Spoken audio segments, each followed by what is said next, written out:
the Western world is so disconnected with what China is today in 2023. And again, it goes back to that 3 years of, not being able to visit here. I think people's perception of China has just gotten worse and worse and worse. As a bridge builder, I can talk to anybody about, you can hate China all you want.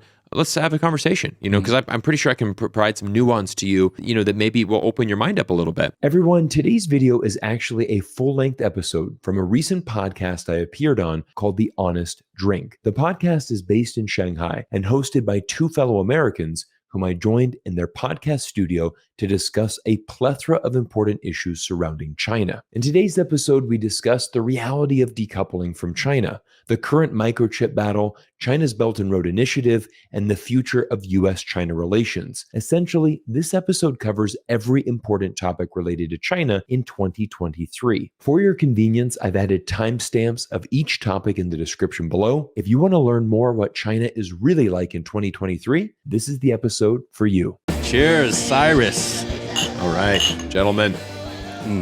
The Honest Drink. It's so awesome to see you again. It's funny. We were just saying that, we happen to have a lot of guests previously, now including you, that's either on their way to the airport to leave China, right, or just arriving and coming straight to our studio. Yeah. It's not the first time. It's been a couple of guests now, right? Okay, well, let's give the listeners a little bit of context. Cyrus, you literally just came straight from the airport, from Pudong Airport. I did. You brought your luggage with you. I love it. This is literally your first stop arriving in China. Absolutely. It's an honor that you guys reached out. This is really serendipitous for me to come back to China right now. It's been a long time in the making. I've worked very hard to make this trip possible, and I'm just so excited because this is really the city that I really grew up in. I always say that I came to Shanghai as a boy at age 23, and at age 30, I left as a man. I spent 7 years in Shanghai, and I grew up here. This is really where I grew up in Florida.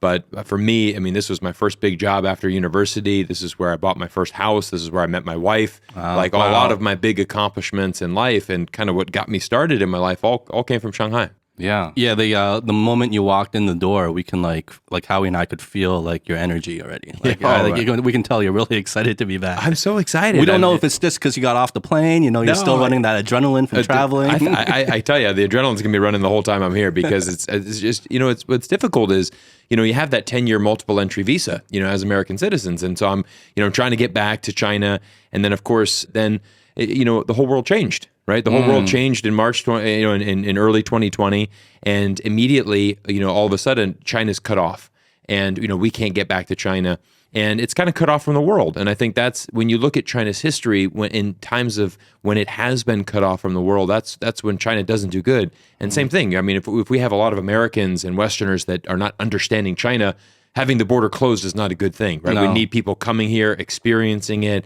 And so, March 15th, 2023, when the Chinese government said, hey, we're reinstating all the visas, you guys are free to come, all the COVID restrictions are done.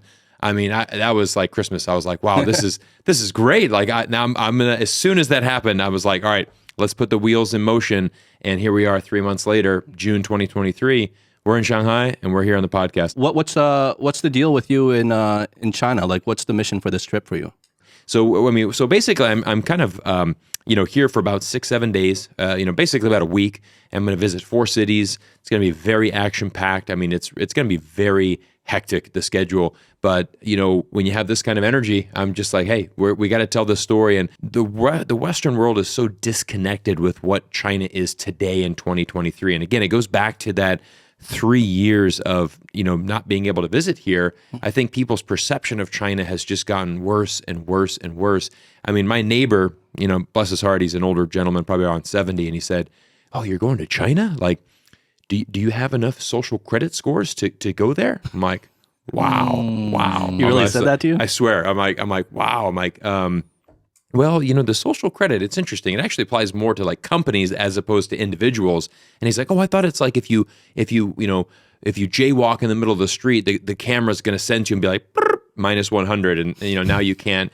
Now a lot of people believe that. Yeah. So and I'm like, no, it really doesn't work like that at all. It's just very different. But, that was his perception. And, and again, it's just, this was in Vegas. This was in Vegas. Okay. This was in Vegas. And again, I don't blame him because I think in America, we just we kind of have that American exceptionalism where we don't really, let's be honest, I bet you most people don't know anything about Canada, right? I lived for 5 years in Canada, and I mean, I had a very close friend of mine when he said, "Hey, so what kind of currency do they use up there?" I mean, U.S. dollar. I'm like, no, Wow. no, it's Canadian dollar. So it's like a general, like, lack of a better word, ignorance kind of. I mean, you hate to stereotype. I mean, but I mean, it's just I've experienced it. You know, it is very true. So you know, that is the kind of the double-edged sword I think of America. I mean, it's a great place. It's very beautiful. You know, and you can kind of get whatever you want, right? If you want desert, if you want mountains, if you want beach, whatever you want in the world, you can kind of find that in America. Beautiful country. It is, you know, and so a lot of Americans don't tend to travel as much, and so you know they don't really have a good perception of what's going on in that world, and so that's the issue is when and that's kind of been a fun thing for me going back to America and living there. I'm very happy to be back because I can basically sit down and almost reason with anybody on the political spectrum, whether you're far left or far right, and say like, hey, I used to live in China for 10 years. And initially there, you know, it's like, oh, you know, I've had people say, oh, wow, did you have to give up your American citizen? Are you Chinese now? I'm like, no, I just got a work permit. Like I'm still American citizen. But they would, now all of a sudden China became a little bit more real to them because like, oh, I know Cyrus and used to live there for 10 years. Let me ask you some questions. It's like a contact point. It's a contact point, right? Yeah. You know, because like, for example, if you say like, what's Bangladesh like? I have no idea what Bangladesh is like. I have no connections. I don't know anybody from there. I don't know anybody that's traveled there. To me, I don't really know anything about it. Now, unfortunately, that's for most, I think, foreigners and Westerners, you know, but China is a much more important country, right? It's a huge role in our global economy and our society. So, you know, everyone kind of hears about China. It's constantly in the news. Every single day it's in the news in America. So that's why it's a little bit more, you know, people are always talking about China, but yet they don't have a contact point. They have no experience with that at all. And so I think it's been great for me to be back because I really do enjoy chatting with people and saying like, well, let me tell you, I used to live there for 10 years. You know, I speak Chinese. I've studied the language, the culture. I've spent a lot of time with Chinese people.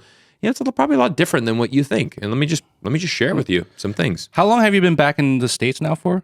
So I moved back to Canada in 2017. And then lived 5 years there. So, you know, this is like year 6. And what about in America? Just coming up on a year. Okay. Yeah. So what I'm trying to get at is because based off of your content, which I think I can speak for both Justin and I, like we were fans of your show. Yeah. You know, you do great stuff.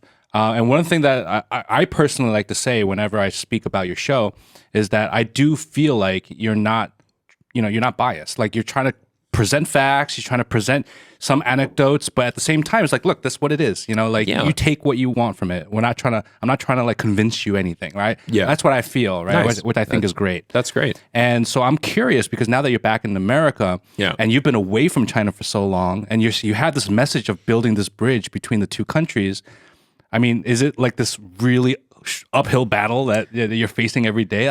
I'm just so curious what it's like. Yeah, I mean, that's a great question, Howie. I mean, I think, you know, the interesting thing is when I started my YouTube channel 3 years ago, my goal was like, I really want to be a positive force and I want to build this bridge. I really want to be a great ambassador for U.S.-China relations. That's the goal, and that still is the vision. That still is the goal. But what I will say is that, you know, I mean, we've kind of seen the opposite, right? U.S.-China relations, if we go back from where we were 3 years ago to now, I don't think you've seen an improvement. I think you've seen just the opposite. You've seen just the opposite, to be honest. So, but what I think I've been able to, you know, what I feel is I have so many great fans and so many great comments, and people really like that message of, you know, learning to work together. And the kind of common message that I've always had on the channel is always, if the U.S. and China learn to work together, the entire world wins. And that's really the cornerstone of the content. That's the cornerstone of, you know, my, you know, whole philosophy and belief behind, you know, the work that I'm doing. And it's just more providing that nuance and providing that perspective. And it's just simple things, you know, where, you know, for example, I looked at, I was, you know, reading today that France, you know, they came out and said, you know, we do not support an office of NATO in Japan. You know, that we do not think that that's going to be helpful for the situation in Asia and kind of the world. And, you know, that's the second time in the last couple of months, you know, probably the last month or so, that France has come out and said things that have been a little bit against the United States. And so, sometimes people will criticize me and say, well, why are you sharing that? Or why, you're only promoting that because it's anti-American. I'm like, no, it's actually context that we need, though, because when Macron came out and said France should not put itself in a situation where it's between U.S. and China over Taiwan. We do not need to get ourselves involved in that situation. And I was just simply, here it's the president of France. It's not my opinion. It's just, I'm reporting on, hey, this is what the president of France has said, and there's a lot of context behind that. And on the flip side, in America, we had all of these politicians and talk show hosts. They just went postal. Look at this French guy. It's time for freedom fries again. I thought you were our ally. You better support us in whatever we do. And I said, no. You know what? Every country needs to make the best decision for them. Right. Yes, like supporting, following the U.S. is a common strategy for most of the, this G7, a lot of these big countries, especially a country like Canada. My wife's Canadian. I've got 3 children. 2 of them were born in Canada. So my wife and 3 kids are all Canadian citizens. And, so I've got a very close connection with Canada. But one of the criticisms I have is usually Canada, they don't really think for themselves. They kind of blindly follow the U.S. on whatever. They really are, they're always going to follow the U.S. in whatever we do. And I just say, hey, this is, as Canada, you're an independent country, you need to make your own decisions, right? And we saw kind of a whole catastrophe with the Meng Wanzhou situation where Meng Wanzhou, and that was really kind of a pivotal point for my channel as I was in Vancouver. I happened to be in Vancouver. I moved there in 2017. The Meng Wanzhou thing didn't happen to 2019, but it was just amazing because it's like you've got the 2 big superpowers, U.S. and China, battling it out in a courtyard that's 20 minutes from my house, and it's open to the public. Everybody, you can just walk right in. There's Meng Wanzhou right there. You've got these lawyers, and I'm like, wow, this is fascinating. Wow, so you were there? I was there. Oh, Wow. I'd just go down there all the time and just and just walk in.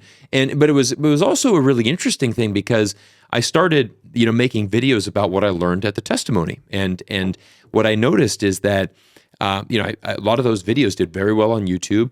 And immediately, there's kind of a little designated media area. There's like 50 chairs over here to the right where the media can sit. So I'd go in that area and I would just sit there and, you'd have like the South China Morning Post, you'd have the Vancouver Sun, you'd have all these newspapers that are, sitting there reporting.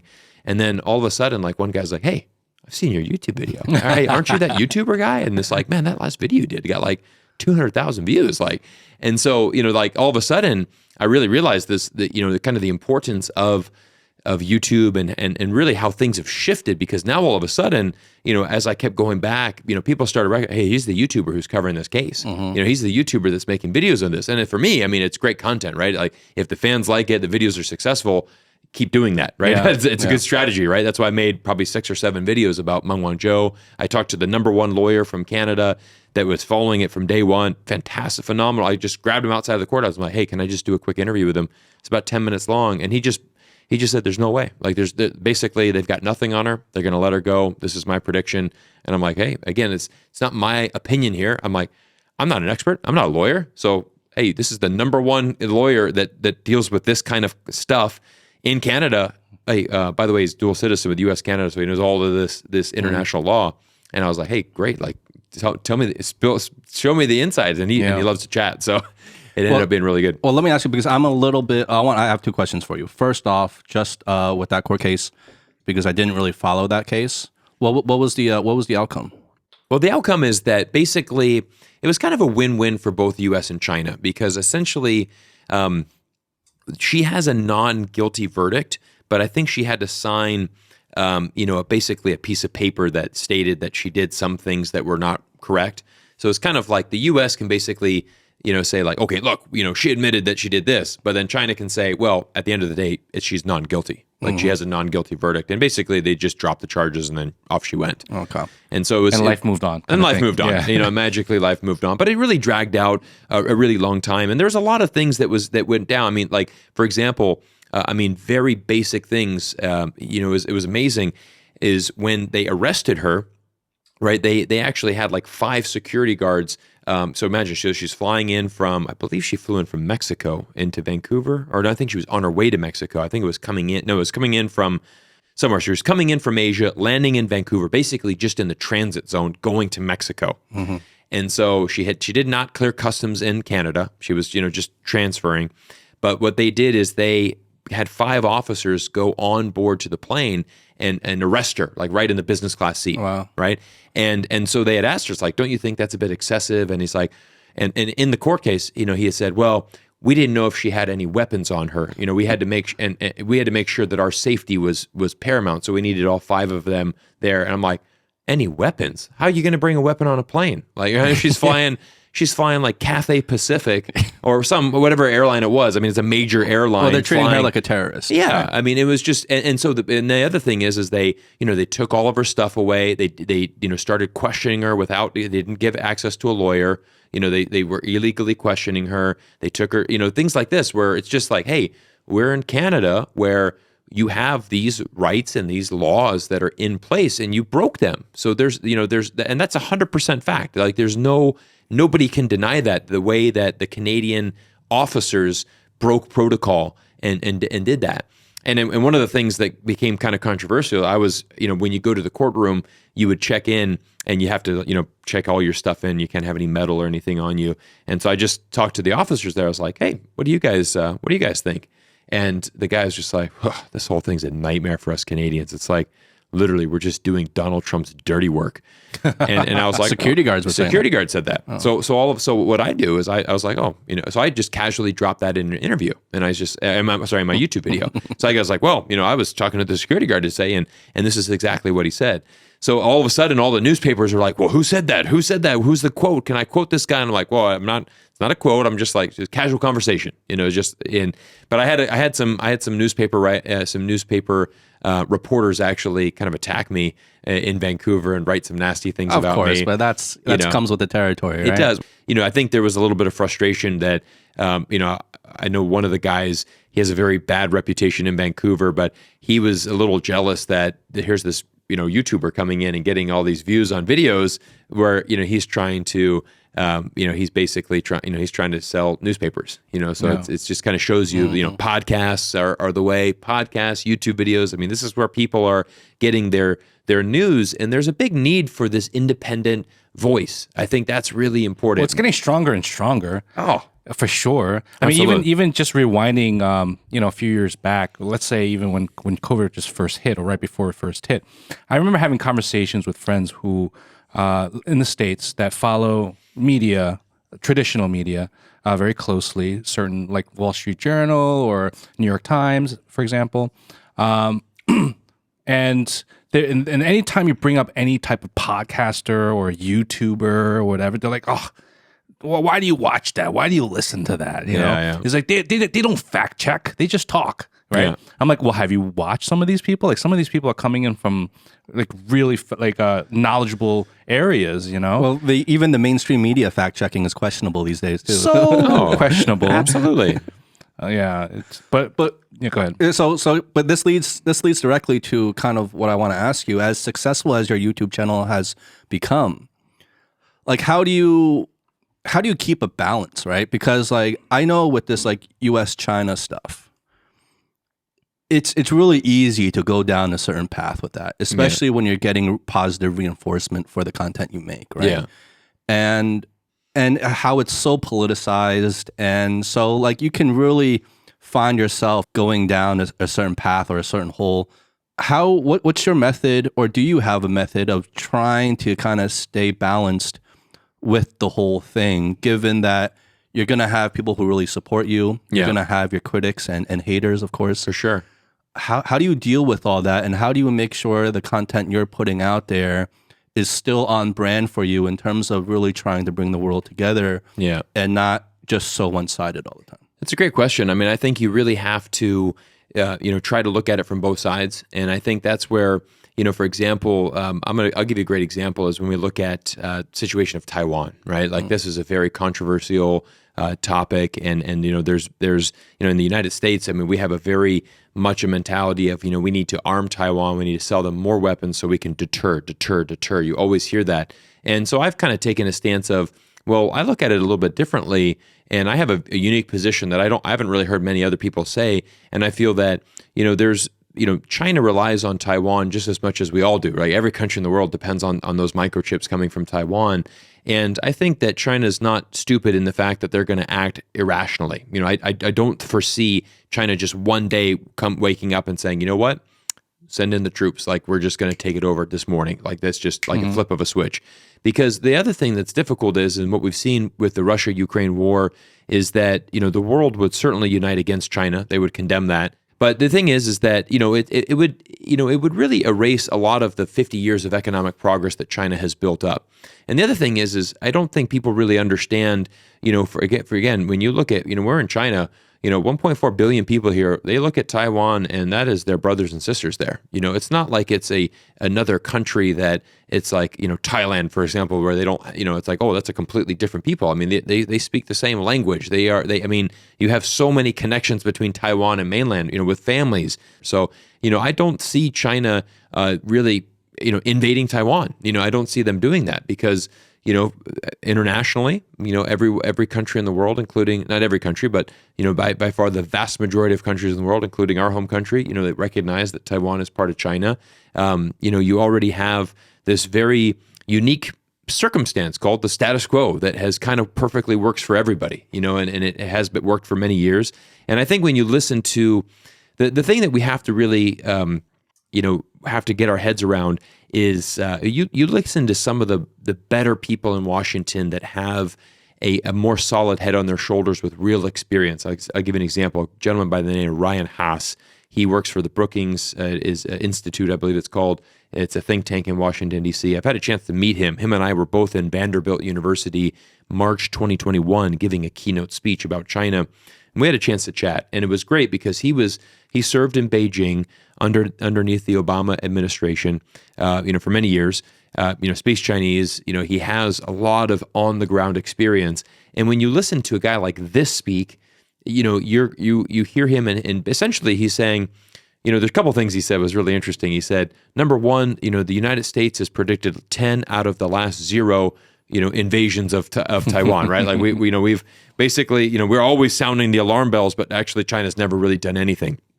In addition to that, to sum it up, he says kind of the best policy is to kind of kick this down the road and basically the status quo. Like, we got to really push for the status quo. And that's something that, like, this is a guy that really gets it. He's very much, he understands the situation, the nuance that's required. And then I look at another guy that I shared on Twitter. There's a very conservative, ultra-conservative Republican that's running. Is East Indian, his background, I think, is Vivek. Oh, yeah, he's running for president. Running for president. Yeah. So, I mean, in a video, I shared this yesterday on Twitter, but he says, all right, this is how we deter China. It's called American exceptionalism. We put an AR-15 in the hands of every Taiwanese person. We open up an NRA office inside of Taipei, and that, my friends, is how you solve the Taiwan problem. We come in there, guns a-blazing, full American style, American exceptionalism at its best. That'll teach Xi Jinping a lesson. And I'm like, wow. Okay. Wait, you really said all that? I'm kind of like not paraphrasing. I'm paraphrasing, but it's like 90% there. Oh yeah. I mean, you can. So and so I shared. I was just like, wow. Just when you thought a U.S. politician couldn't be any dumber, and I'm gonna just call him out on it. I mean, just really completely disconnected from reality and what the situation is.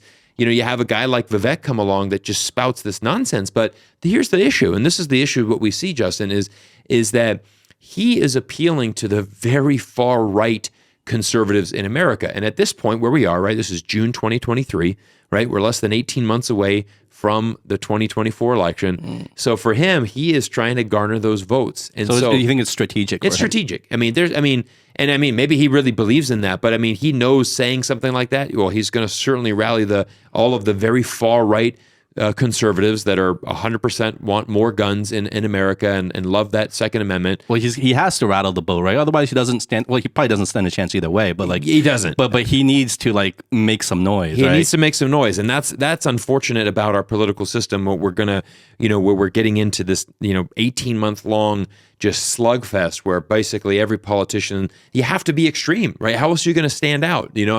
I'm convinced that, guys like Senator Tom Cotton from Arkansas, this guy is a nobody, right? But all of a sudden he starts getting on air on like CNBC and these talk shows, because I remember for, his whole theory was, we should not be sending American athletes to the Beijing 2022 Olympics because China is going to steal their DNA and they're going to use it to make superhumans in their military to overtake us. I mean, Obviously. not a joke. But again, like you come out with a view that extreme, you're going to get TV time. And that's where we are right now. For better or for worse. For better or for worse. And it's definitely for worse, but that's where we are in American society right now. And so that's where where I'm going to go back to your original question, where I look at like, that's why I'm trying to listen to a guy like Ryan Haas, who obviously, wants to operate in America's best interest and works very close with people in Washington, D.C., but brings in that experience. And what I find is that people that have the real life experience that are here, just a few days ago, we had the CEO of J.P. Morgan who had a huge financial conference here in Shanghai. So, we hear all of this rhetoric of like, we need to move every factory out of China, completely cut off from China. That's impossible. It's not going to happen. Yeah. It's not going to happen at all. Meanwhile, you have, the CEOs of these big companies are coming to China right now. And same thing. We saw the German companies, the German executives. As soon as Xi Jinping got his third term, Olaf Scholz from Germany, first Western leader to it's like, I'm booking it straight over to Shanghai and I'm bringing 12 of the biggest German CEOs with me. We're all going to go meet with Xi Jinping. Why? Because Germany's getting hammered right now, right? They've just officially entered into a recession. They're getting absolutely crushed economically. They're in a huge energy crisis. But like, that's the contradiction of it all. We have one narrative that is like kind of the political narrative of a lot of Western countries trying to pull away and be less dependent on China. And, that's on a political spectrum. But then you have like the trade and business spectrum, which is only increasing. Yes. Just like with, like we talk about the relationship between U.S. and China deteriorating, in which, I think anyone with eyes can see it has. But again, like last year was the record number of record amount of trade between the two countries. Yeah, absolutely. So it's like, that's where it gets a little bit complex and confusing, because it's like, how do you reconcile that, right?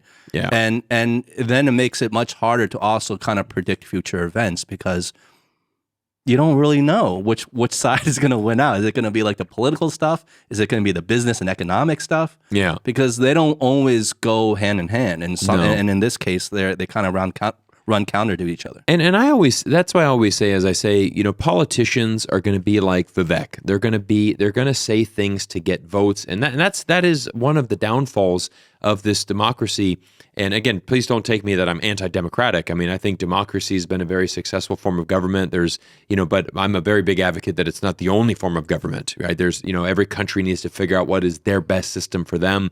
And you look at a country like Singapore, for example. I like to reference Singapore because I think it's a phenomenal country, but it's much more closer to a one-party state. Effectively, it is a one-party state, but that has more, Western values. But they've probably been the biggest success story of the past, 70 years. It's incredible what Singapore has done. Yeah. So again, very different form of government than what we have in the U.S. But what I always say is that politicians say things for reactions and trying to get the vote. That is their intention. How can I keep my power? How can I stay in power and do what I need to do to continue and get another 4-year term? And as opposed to the businessmen are, well, how do we make more money? How are we going to leverage, especially if you are Starbucks CEO, Nike CEO, how are we going to maximize shareholder value, right? And China comes into play there. Right. I think now the term has shifted from decoupling to de-risking. And there's certainly examples of companies that are, diversifying their supply chains. For example, Apple is a good example where they've, essentially made everything here in China. And now they're saying, okay, we're going to start opening up some factories in India. We're going to start shifting some iPhone production there and diversifying. Sure.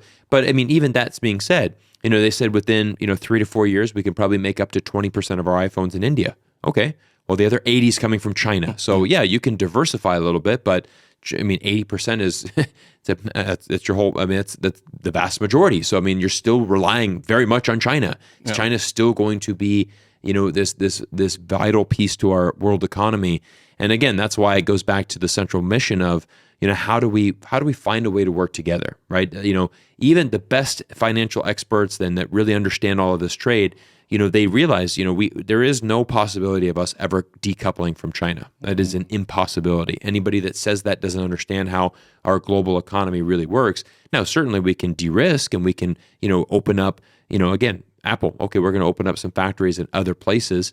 And we've started to see that even in textiles and stuff where, there's a lot of manufacturing done in Vietnam now, where Nike is not just a manufacturing solely in China.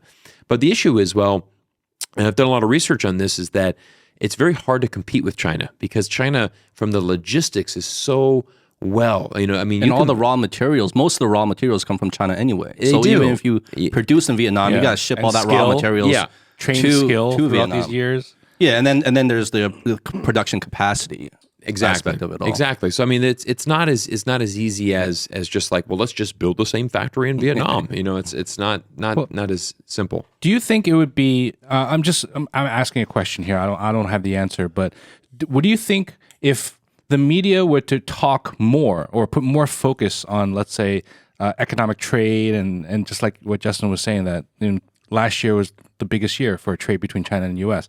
If it was more focused on that side as opposed to just pure politics, do you think the common person would have a different view on China? I think so. I think they would, but that's the problem with our media right now is that, as we know, fear sells, right? Fear, alarmism or anger. I mean, we tap into emotions, right? We can, and so the problem is that if we say that China is the biggest threat to American democracy, which I don't get at all. I mean, right? I mean, the biggest threat to American democracy is within our borders. It's the current culture war that we're having. It's this current divide between, there's not an American that will not admit that, we have a very polarized society right now in America, right? It's very much you right or you left. And you really feel it because we haven't been back in the States in a while. Like you're with us or you're against us. This is an interesting statistic that really sums it up. I quoted this in a video earlier, but I think it was something along the lines of 94% of Americans are completely okay with interracial marriage, okay? Which is great, right? Because obviously no problem there at all, right? My wife is Chinese, right? If you're black or white or Hispanic, doesn't matter.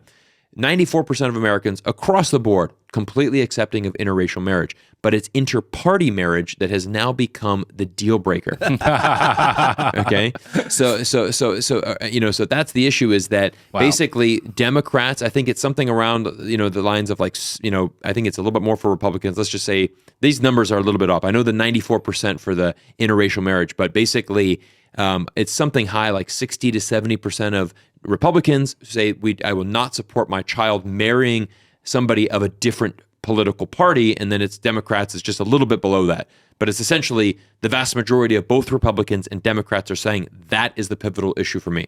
Marry whatever type of person you want, they just have to be our political party.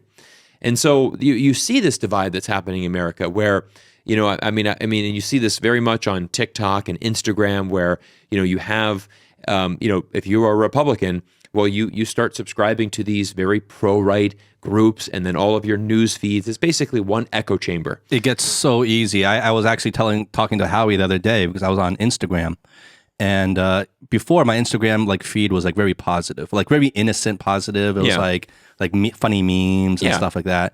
And then there was one kind of I guess you would call it a little more far right kind of a video. And I was like, okay, I was just curious and I tapped into it. Now my entire feed is politicized. Yeah.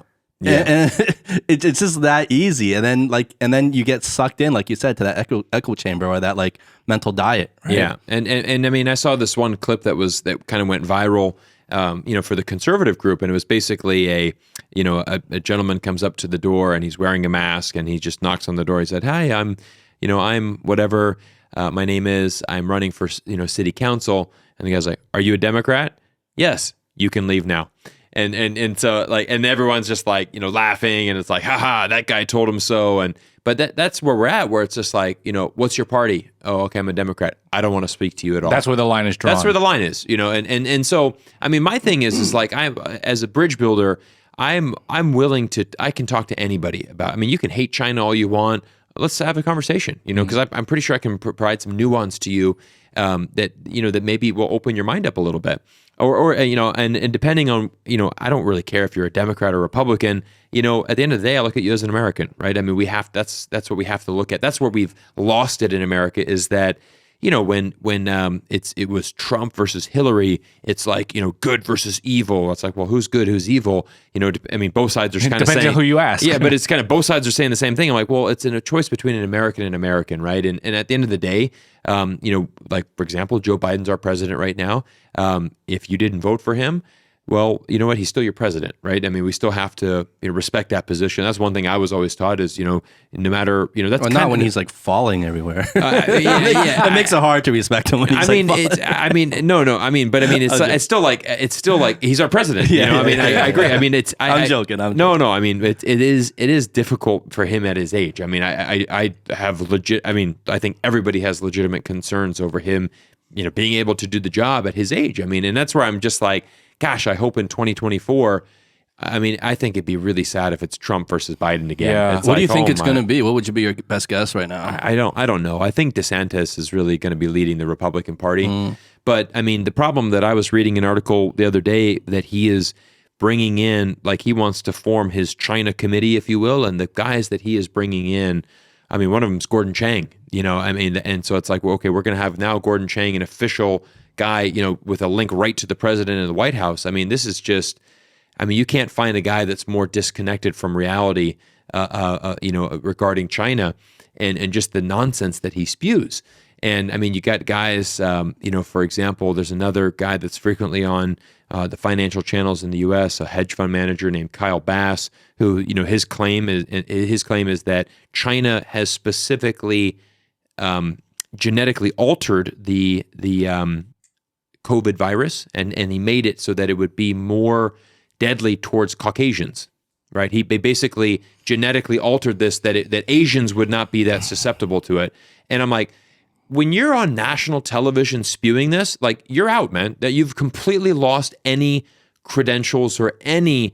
We cannot listen to people like this. Like, yeah, but I'm sure there's people that buy into it. Oh, of course right? it is, right? But that's what I'm saying is that, I mean, like, for example, the Republicans put together this the Republican House on China committee, and you basically have, these 5 people that are, or whoever's on the committee. I mean, they're just so anti-China. It's basically, all of us, let's just see how can we hate China more, and so there's no constructive policy. There's no constructive dialogue at all. I mean, Fareed Zakaria on CNN came out and he's I really like Fareed because he called out and he said, this is such dangerous groupthink, and it is such a dangerous thing that this is doing because I mean, Fareed is really great because he's like, hey, we can call China out on this. We can say this about China, but at the end of the day, we need China. We need to be more objective about China. We need better. We can do better than this. This is not helpful at all. And that's very brave of him to come out and say that. I mean, he even blasted his own network, he even blasted CNN for, just the ridiculous outrage over the spy balloon and, how that whole thing, really, really came about. And it was just more like, I think Fareed's point was really like, wow, I mean, like, if you really want to distract Washington for 7 days and set every politician on his head, just send a balloon over. Because like for 7 days, we had no idea what to do. And basically everybody was distracted. And it's like, it's a balloon. Like, it's like, and I mean, Fareed's point was like, China has 100 spy satellites all over the U.S. I mean, like in space, they have hundreds of satellites around the world. They've taken as many detailed photos of the United States in every secure area. I mean, there's probably not 1 square inch they haven't There's not seen, 1 square inch that in China high definition, and vice versa. I mean, and vice versa. And the U.S. has spy satellites, and we've taken it. You don't think the United States government has every square inch of China written down and studied? And both countries are hacking each other. And both countries have spies. But also, this anti-China rhetoric is also bipartisan, though. I feel like it's not just conservatives. It is. And ironically, it's the one thing that is bipartisan in America. That is the only thing right now that's bipartisan in America right now. And so, yeah, I mean, it is a very it's very divisive right now. I mean, it's a very polarized society. I know you guys haven't been back for a while, but I think what I'm hoping for is that we could get some. I'd love to see some younger people in the race for 2024. That would be my. I mean, let's just say if it's a DeSantis and a Robert Kennedy Jr. from the Democrats, I mean, at least you got somebody that's a little bit younger than Biden pushing 82, or Agreed. I mean, Yeah, it's but I very mean, difficult. whoever gets to that position, though, no one wants to be seen or portrayed as soft on China, right? So Yeah. they're gonna ring that bell, that alarmist bell. I think. Yeah. I mean, a lot of it, this is something I've been thinking too. Is like talking about like the alarmism and the fear mongering, which is something I mention a lot on this show. I don't know. I see it as it's like the China collapse theory, and you were mentioning Taiwan too in terms of potential invasion, stuff like that.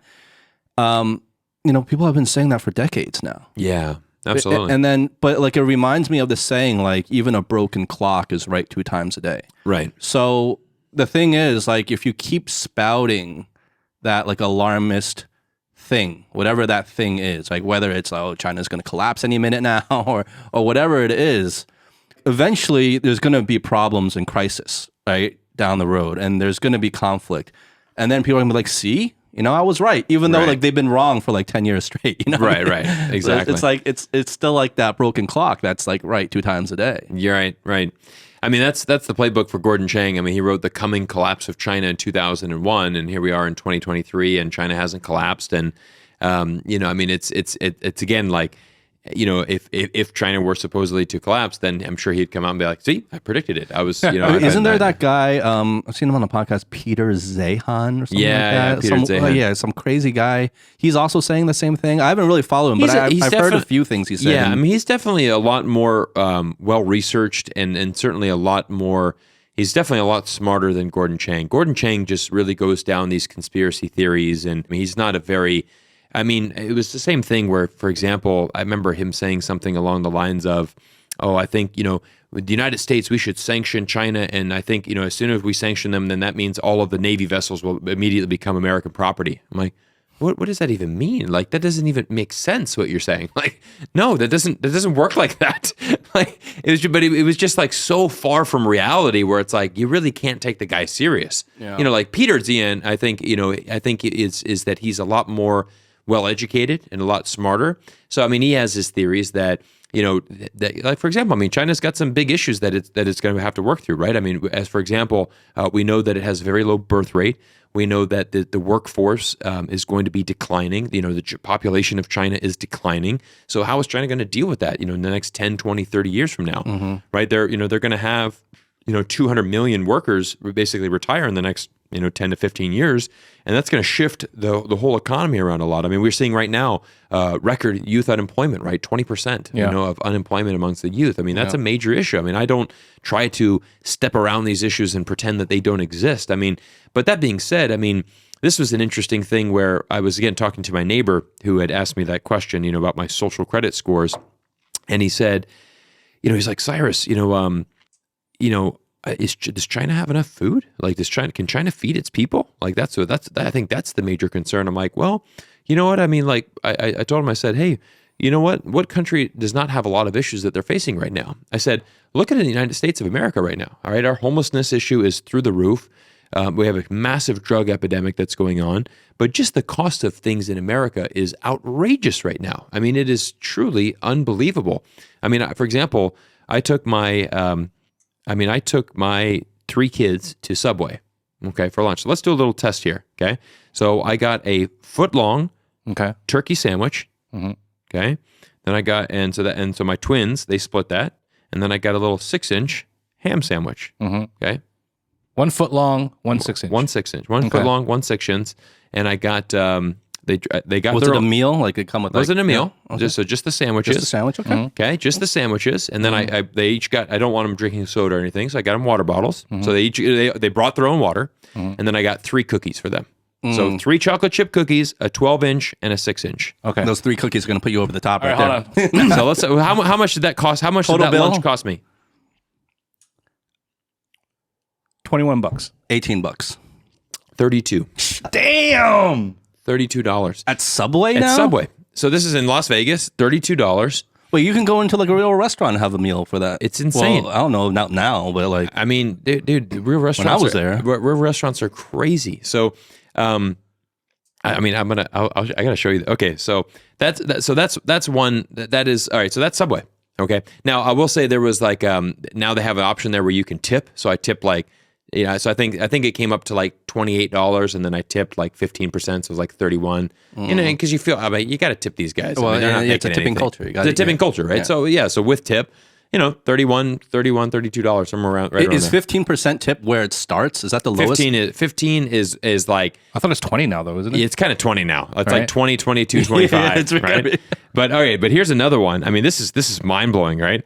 So I think I had I think I deleted the photo. But anyways, I mean that's just Subway. So I'm like if you are, I'm like, I mean, geez, Subway sandwiches used to be like $5 back in the day, right? I mean, Yeah. you get a Subway sandwich for $5, and so I'm just like, how are people if you're making minimum wage right now? How are you functioning right now, right? Like, and so I read another article that said somewhere in France that the average French citizen right now, is that after they pay their, their mortgage and their things, basically their monthly bankroll that they need to survive, they're left over with about 100 euros a month right now. And because the cost of everything has gone up, the inflation has gone up. So, I mean, we look at that in the sense of, I mean, I look at America, we have a very big divide. I mean, we talk about the social divide in China. There's a lot of mega wealth, a lot of ultra wealthy and a lot of poor. I see the exact same thing in the United States. It's a lot of, we have a lot of wealthy people. There's a lot of wealth there. There's a lot of poor. And then, hopefully you're somewhere in the middle that, is doing okay.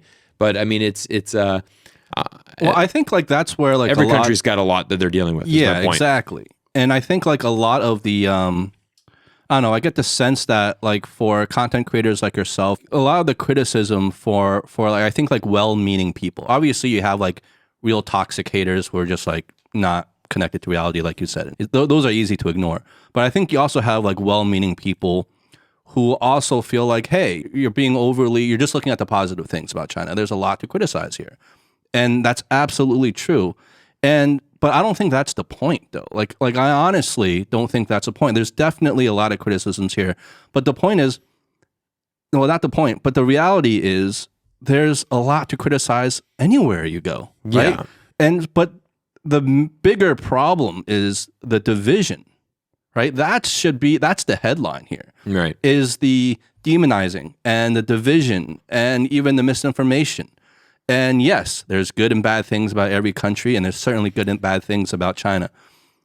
But the real headline is, why are there these narratives out there that are trying to divide, create fear, create hate, and just make any sort of like political coming together, whether it's socially or politically or through governments, like that much harder? Because like you're painting, even the politicians are starting to believe that, or whether they believe that or not, that at least they're using that as a tool to on their campaign trails, right? So it's like, so that's my response to like, yeah, like we can harp on the bad things in America all day long. We can harp on the bad things in China all day long, but is that the point?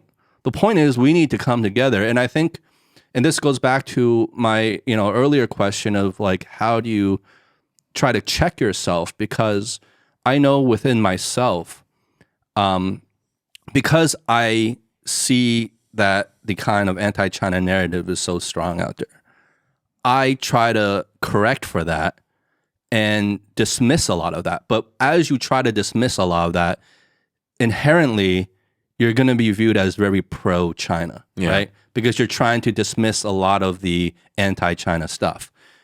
And so the goalposts are kind of shifting, in which it's very easy all of a sudden to get too far in one direction where people you potentially want to reach and talk to, people who are more or less reasonable, relatively open-minded people, will also see you as like, oh, you're just way too pro-China. Like, I need to hear the other side. Right. It's very easy to go down that road when you're really, being defensive, which I won't speak for you, but for me, definitely, I find myself in that very defensive mode sometimes, where it's like, no, it's not like that. You don't understand, Right. And then you do lose a bit of nuance, but again, like I said, like I don't think that's not the point. Like if you want me to harp on the bad things, sure, we know, but we can harp on bad. We can trade bad for bad all day long. But what are we getting out of that? Yeah, I mean, I think what's interesting is that all we hear about China in the West is bad. So I try to provide some nuance and say, well, let me just say some of the positive things that China's doing, and I think one of the simple ways that I try to do that is that I always say, right now in China, if there's somebody sitting at a Starbucks, typing on their computer. There's people going out to dinner. There's a grandma, walking her, picking up her daughter, her granddaughter from school. There people are coming together for meals. People are going on holidays. People are watching their favorite TV drama, and people are going to a restaurant and talking about what happened in their latest TV drama. They're going to concerts. They're doing a lot of these normal things that we do in the United States as well.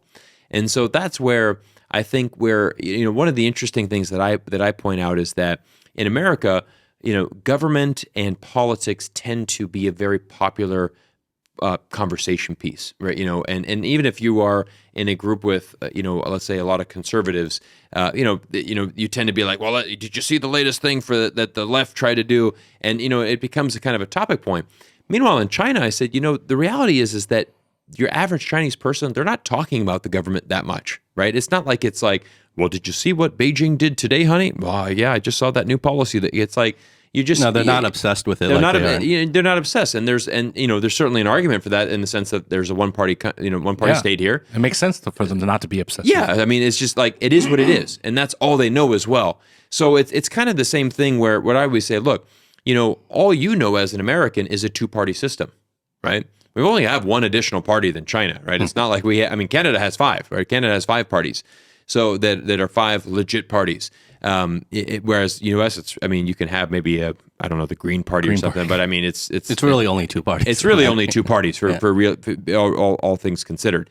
So the reality is that yes, we have one additional party than than China does, but I do see that it's just a very interesting. I just try to provide some nuance. I mentioned this in an earlier video. 1 out of 10 Australians now in a recent poll now feel that China will militarily invade Australia. Yeah. Meanwhile, 1 in 20 in Taiwan believe that. So, it's incredible, right? 1 in 10 Australians. What's happening in Australia is pretty crazy right now in terms of like the shift and how fast it's shifting towards like kind of like anti-China rhetoric and how people are actually buying into all of that. Yeah. Right. Australia is an interesting case because I feel like I'm seeing that happen in real time. For me, what's just mind-boggling is this, that your country is spending $368 billion on nuclear-powered submarines. And the AUKUS deal? The AUKUS deal. The AUKUS deal to me makes absolutely no sense at all. No. I just can't. I'm glad I'm not an Australian citizen and paying tax back to Australia, that my government is spending money on that. I'm American. My government spends a lot of money on wars. I got to pay taxes there. But the thing is it's mind blowing to me. $368 billion to get nuclear power submarines to protect you from your number 1 trading partner. Yeah, it's just no one really bats an eye at it too. It's like it's weird because imagine the reverse. Imagine if China did that exact same thing with some South American country or something like that. The amount the shitstorm in the media that would be rained down. On but it comes back to in the last few months, I've made a lot of successful videos that have done really well talking about the Belt and Road Initiative and why China is, why is Africa choosing China? Why is Latin America choosing China? Why is the Middle East choosing China? And it's very interesting because largely speaking, the global South is completely ignored.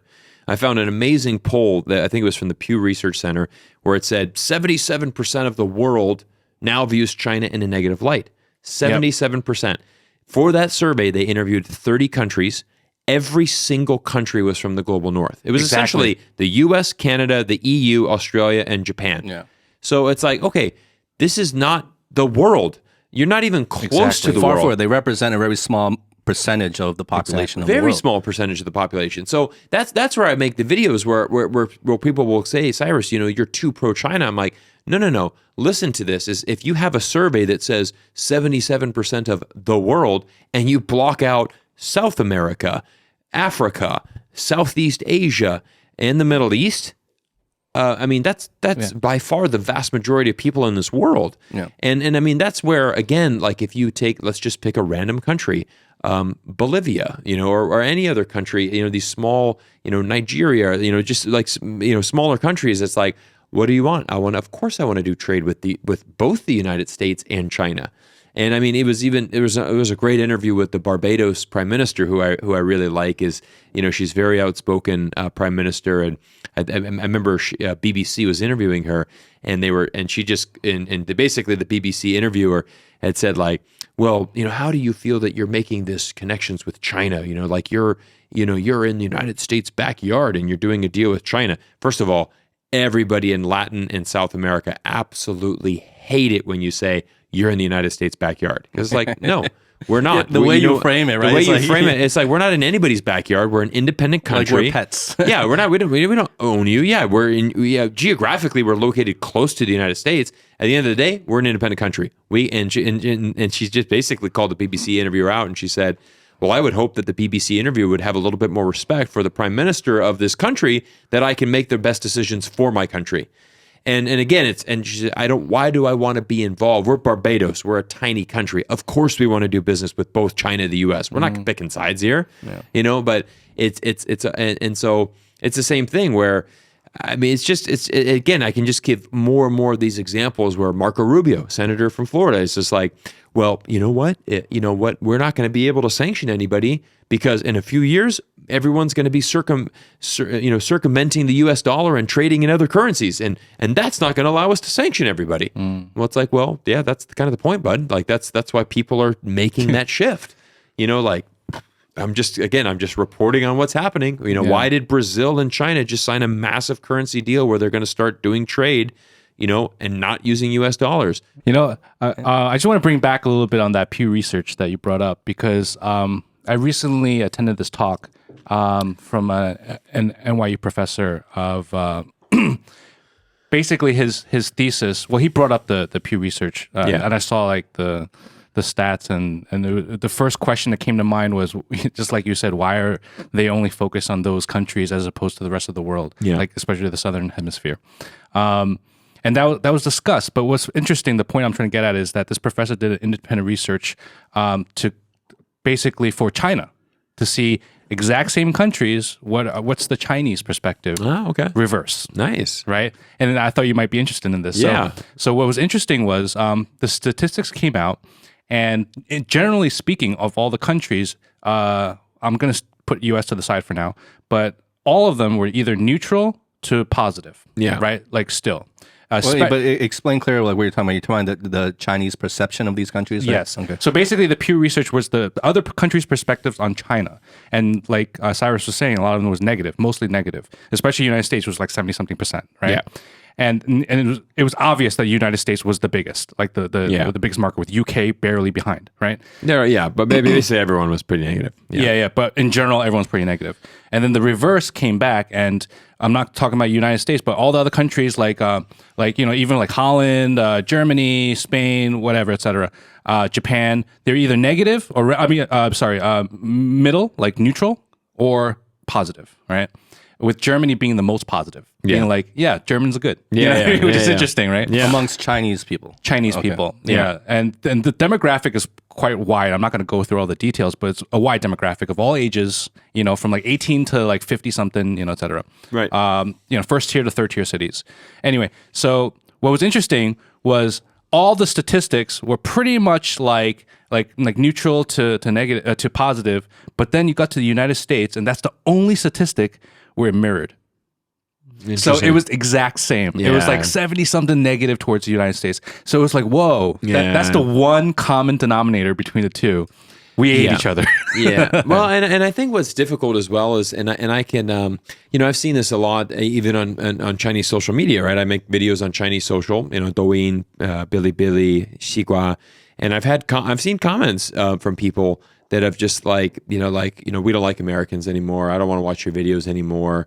Go back to America. You're not welcome in China. Oh wow, even with all the content you're creating. Yeah. I'm sure. Yeah. Yeah, that sucks. but again, like very rare, right? I mean, so again, like 1 out of 100, maybe 1 out of 500, right? So I've seen that, those comments before, and again, like I don't get mad at that because it's obviously on the flip side on YouTube, and I certainly have people that don't like me or my content. I mean, and that has to do with every content creator, right? Yeah. It doesn't matter if you're baking cookies and that's your channel. Like I've got 500,000 subscribers and bake cookies, you're going to get haters, right? Like doesn't matter. That is the internet. So if you are putting yourself out on the internet, you have to have thick skin. You will get haters no matter what you talk about. And so I think the big thing with this one, I get it. Like, you know what? You're kind of feeling that, the United States is kind of attacking China. There's a lot of negative sentiment. And you know what? Like you're feeling very nationalistic, if you will, or very patriotic. You're feeling very proud of China. And, that's kind of the thing where I mean, I've had, on the flip side, this is an interesting insight. I've had a lot of Chinese students in America who have said, Cyrus, I really appreciate your YouTube channel because I got to be honest with you. Like I'm an international student from China, and I'm really ashamed to be Chinese. Like I just hate that I'm Chinese, and I just wish that I could be a different nationality. I wish that I could be more accepted in this. I hate the way that I look because I'm in America, and people know that my last name is Zhang, so it's like, oh, of course you're Chinese, and I hate it. And that to me is just so heartbreaking because. I'll take the time to write an email and just say, look, you have there's no problem like from being from China. Like you should be completely proud of being from China, and there's no, and you represent yourself, you're an international student. But the thing is like, that's out of your control, right? None of us can control where we're born in the world, right? And I think, but the other thing is like, you need to be proud of where you're from. There's nothing wrong with someone saying like, I mean, I remember the same thing with the Beijing 2022 Olympics where, people were, I remember like Chinese people are like waving the flags and it's like, oh, I'm sure the Chinese government are forcing these people to be there, cheering. It's like, no, you know what? Like Chinese people are proud of themselves. Super proud. Right. And that's what I say as well as I say, look, you got to understand as well is this new generation. If you are born after 1990, all you've known is a modern and progressive China. And that is, I mean, you have not had to, eat the bitterness as the older generation has had to do, where you had to really, suffer and really go through these difficult times. And that's something like, for example, with my father-in-law. I mean, I remember, he's in Guangzhou, and I remember he told me, he's like, Cyrus, growing up, I was so poor, I didn't have shoes. Like I have 7 brothers, like I'm one of 8. I mean, we didn't have shoes growing up. I mean, we grew up in just the streets here in Guangzhou, and then like me and my wife were visiting the family, and we were at a really nice dim sum restaurant, and he's just like, "Look at my city. Like this is Guangzhou. Like I mean, look at this tower. Look at this. And you could just kind of sense this like this proud, like I'm from Guangzhou. Like this is my city, and it's like I've been here. Like I remember when it was nothing, right? I mean, he's 60 something years old, so I mean, 60 years ago, Guangzhou was nothing. I mean, it was dirt poor. But he's seen it transform, and there's a huge pride. Sure. And it's, even for him, it's like, why do I want to live here? Like this is my town. This is where I want to be. This is where I'm proud of. Yeah. And so again, I mean, it's nothing. You ever meet somebody from Texas? It's the same thing, right? People from Texas are extremely proud of being from Texas. They love it. They think it's the best state in the country. They think it's the best place in the world, and that's great. Like it's a great place. I've been there. It's great, but people are genuinely really proud of that. So again, I think it's just kind of going back to the content is just there's always more context that we can provide. There's always more insights that we can provide, and it's the same thing. Look at that poll, and I have no problem. I mean, that's going to be some of the content I'm going to shoot this week. I'm going to be like, hey, let's jump in a taxi, ask the taxi driver, what do you think of America? Kind of like street interviews. Street interview. What do you think of America? Great. Like, hey, I'm American. What do you think about me? Like, what's your view towards America? How do you view the U.S.-China relationship? And I'm just interested to see what people are going to say. Right? Yeah. I mean, it's gonna be fun. You know. Well, this is a point I've made before. Referring to the study that Howie's alluding to. It's also a snapshot, right? Like of what the current situation is right now. from the Chinese side, in terms of their perceptions of America being equally as negative as American perceptions of China right now, it is a snapshot because it didn't used to be that way.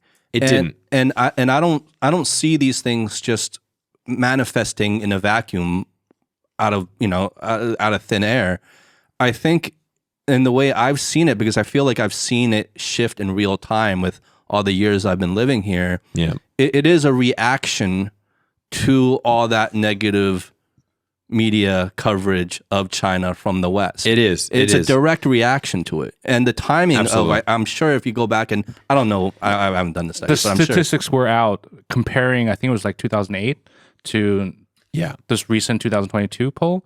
It was positive. It was a very positive outlook. Well, I mean, I America. remember 2008. There's an iconic photo of George Bush, our president at the time. He was nearing the end, but it was basically the Summer Olympics in Beijing, and George Bush in the stands with the common people, surrounded by Chinese people, but waving his American flag, basically rooting on Michael Phelps in the pool. And it's like that's such a great image of George Bush, flying to Beijing, attending the Olympics, cheering for his American athletes. And you would almost think that's almost impossible. Like there's no way. And we saw that, right? Beijing hosted the 2022 Olympics. Yeah, the Beijing Olympics, that was actually a really great time for the relations between these two countries. That moment in time. It was. I mean, 2008 was great. I mean, I came to China in January 2007. And I mean, so the lead up, I remember at the time there was all these clocks where if you're in Shanghai, like the countdown to Beijing, Beijing 2008. And the whole world got to see like the incredible opening ceremony with the drums and everything. Incredible. I mean, but it was also China's coming out party, right? Yeah. Then 2 years later, Shanghai hosted the World Expo, which was incredible. And so, I mean, you just had these major events coming in China. And it was just opening up. Everything felt like, okay, we're trending in the right direction. We're trending in the right direction. Everything. I mean, Shanghai was the place to be. I mean, that was the place to be. And I was here and I was like, wow, like this is incredible.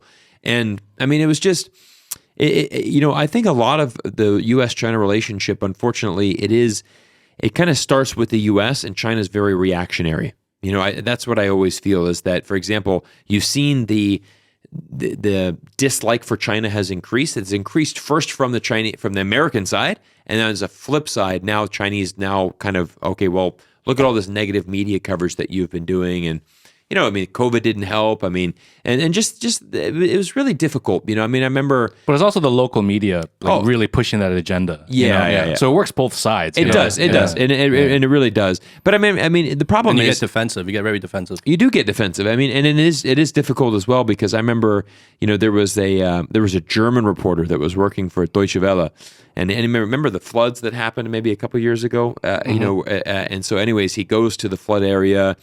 And he looks very similar to this BBC reporter, and so all of a sudden he's surrounded by Chinese people. I was like, "Hey, you're that BBC reporter guy." Oh God! Right? and so they're kind of getting really angry at him, and you kind of see him stuttering in like very thick German accent, but he's stuttering in English. Like, "Oh no, like this is not me. No, please, I do not know. No." This is not me. Please stand here. It's just kind of really speaking broken English. And anyways, he goes on Twitter and he's like, well, I've been living here for a long time. I speak fluent Chinese. And I'm like, whoa. Time out, buddy. I'm like, you speak fluent Chinese? I'm like, bro, you struggled in English. and so I'm like, I called him out in a video and I just said, look, if you spoke fluent Chinese, why are you not speaking Chinese? Right? You could immediately diffuse that situation and just be like, hey, I'm here to cover the floods. Like, that's what I do. And let me just be like, hey, like, I support you guys. Like, this is a tough time, right? Like, you just had a devastating flood. People have been dying here. But all of a sudden, Western media is coming and it's like, oh, this is all the government's fault. This is that. It's like, Jesus, a tragedy, guys. Like, come on. Like, let's. Yeah. But I just remember, these kind of claims like that. Sometimes it really bothers me when people, for example, we've had, you need people, again, that's why I'm kind of back here, for this trip, and I'm excited for this trip because you need to be here on the ground in China, right? You need to be on the ground, and I think you need to be able to speak Chinese. You need to be able to speak to the local people. Well, I can imagine coming from you, the importance of being back here because your content is about China It and is. the United States. It So is. I feel like you need to be here to get get on the ground experience again because you've been away for a while. You do. I mean, and I mean, I have a good excuse because the country was closed for 3 years with COVID. Yeah. So, but I mean, that's where I talked to my wife. I mean, we've got 3 small kids back home, and that's a lot of pressure for her to take care of the kids while I'm gone. But I said, hey, honey, like exactly, like I got to be there. I mean, I can't. It's hard for me to. Again, it's interesting because I have such a passion for China, but I would be honest, like over the last couple of years, and especially since moving back to America, my China connection started to kind of wear off a little bit, where I'm just like, you know what, I need to get back on the ground. I need to kind of see it with my own eyes. You get a little out of touch. You do, and it'll happen to anybody. But all of a sudden, had a great conversation with my taxi driver down here. I'm just. Rode the maglev down into town, which is always a fun ride. I mean, it's just like, okay, I just need to get back and see what China's like. Do you have any expectations on this trip? I don't. That's a great question, Howie. I mean, my expectations is just to be open-minded. I don't want to come here with preconceived notions that, because I don't want to come here and be like, hey, everybody, China's amazing. Like everything's back to normal. Like, let's be honest. I know the economy's not where it needs to be. I know that unemployment, like I'd love to go talk to some youth and be like, hey, you're 21. What's the deal? Like, how are you feeling about your future right now? I want to provide some of that content. I'm not here my goal with this trip is not to come and say, hey, everything's just amazing in China. It's the best place ever. Like everything you hear in Western media is, complete nonsense. It's just more like, let's talk to some real people. Let's go see some things. But it's also to provide that context as well, because, for example, again, I think so many people, they don't have that connection into China. So I've got all my friends in Las Vegas. They are so excited for me to go back to China. My whole group of friends, they now know China because of me. But yeah, I don't have any expectations. I just want to kind of come see what is China like in 2023. That's my question. So I want to answer that question to myself. There is a question I want to ask you going along with this whole idea of bridging the gap, right? Yeah. And making connections with people. And, you mentioned that, in the States, you were having conversations with normal people. For example, like you mentioned your neighbor, right? Yeah. With the whole social credit score thing. Yeah.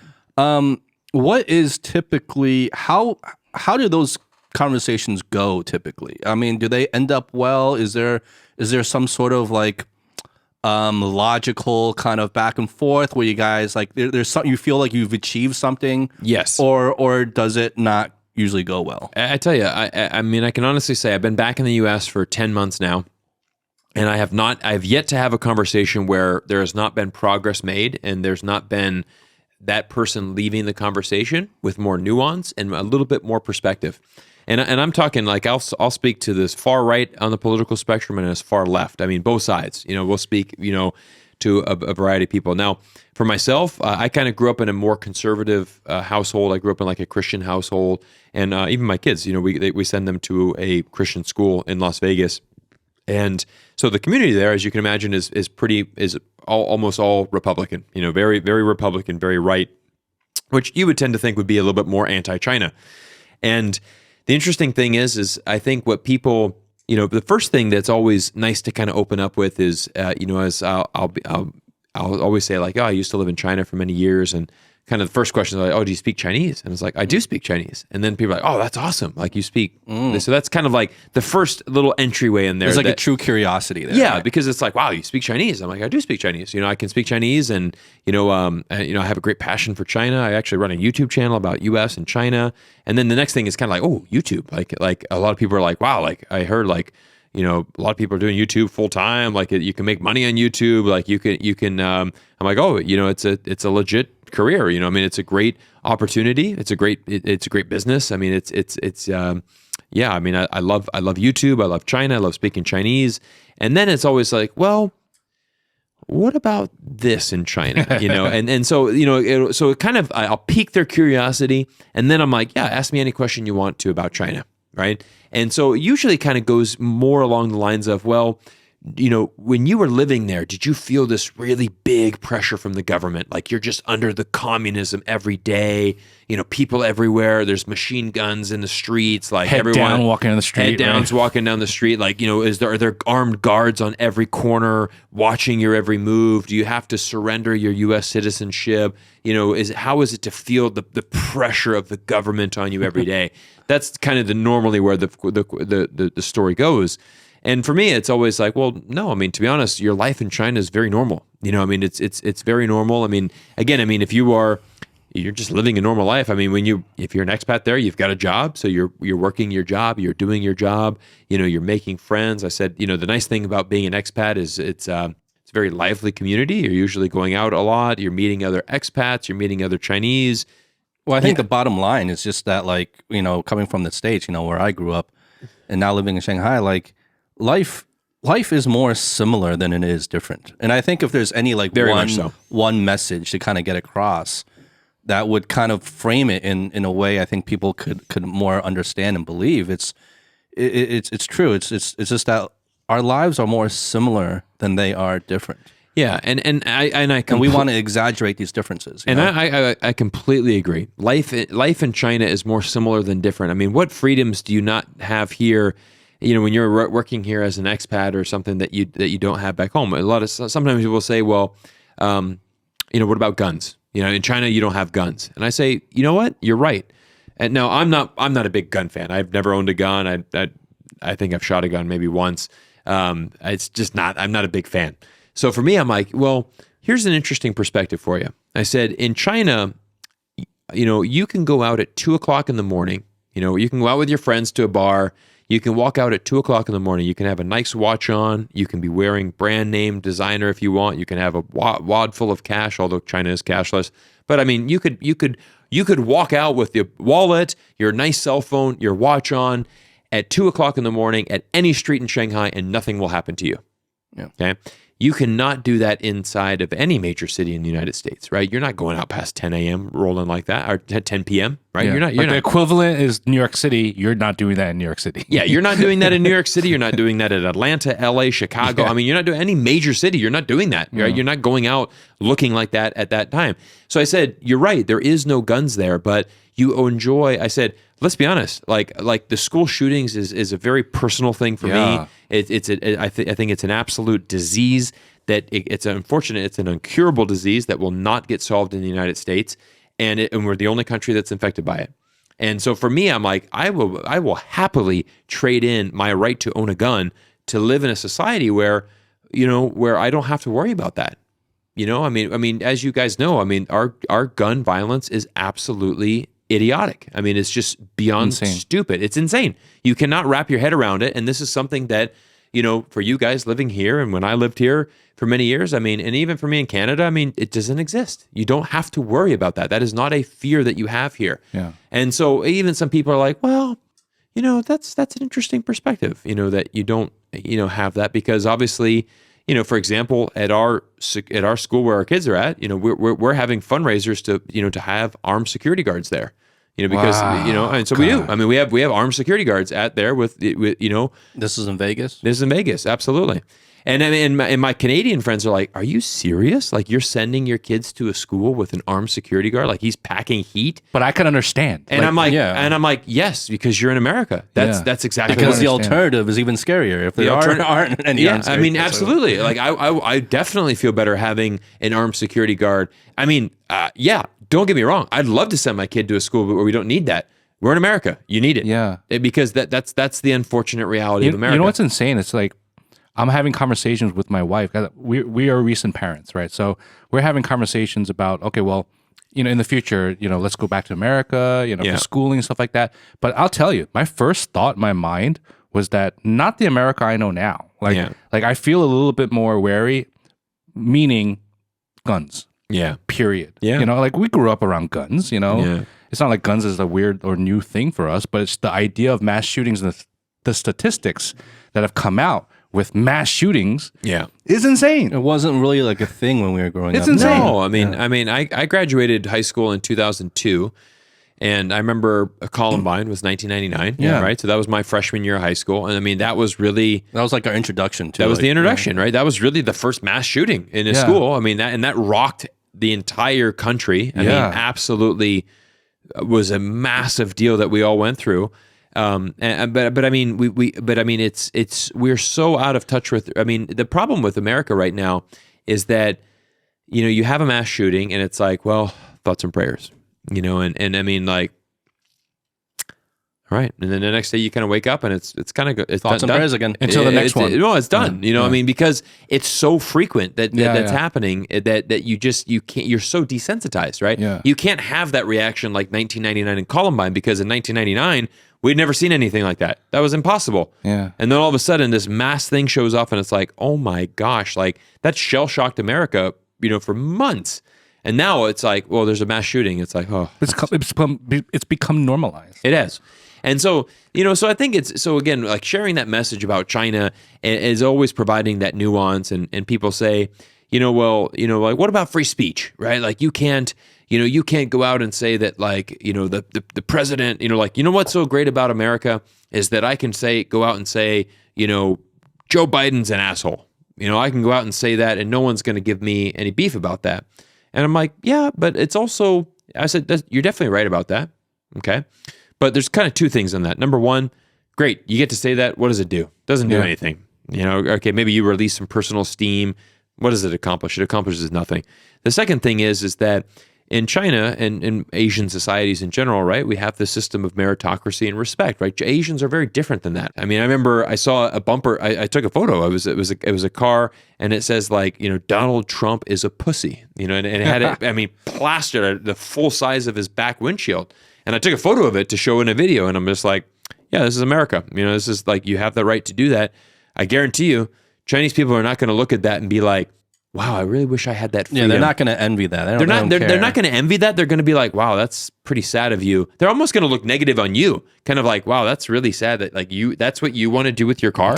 But the flip side of that is, I think it's more about what that represents than literally saying Donald Trump's a pussy or Joe Biden's an asshole. I think to the American spirit, it's about, well, it's what that ability to do that represents as a whole in terms of you're spot on. freedom of speech. You're definitely spot on with that, right? And that is the American thing. And again, it's the same thing with the pandemic, right? I mean, look at, like, for example, in Asia, everybody wore face masks, right? It's just not a big deal, right? That you just get on with it. In America, it was a political thing, right? The left was all wearing face masks. The right was saying, you can't make me wear a face mask. This is a political statement.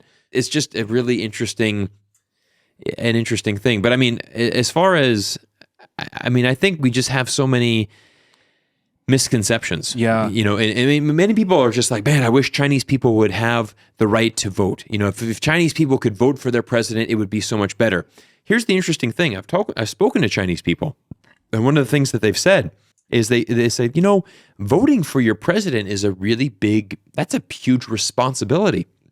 How much time, Cyrus, are you spending, like, analyzing the presidential candidates, studying what the policies they're going to do, you know, really understanding, you know, the Democrats and Republicans to really make a very informed decision? I'm like, that's a great question. The vast majority of people don't spend any time, right? We vote based on emotions or kind of historical, like, hey, we're Republican, you vote Republican. Hey, we're Democrat, you vote Democrat. Or who debates better? Like, who wins the debates? Or who wins the debates?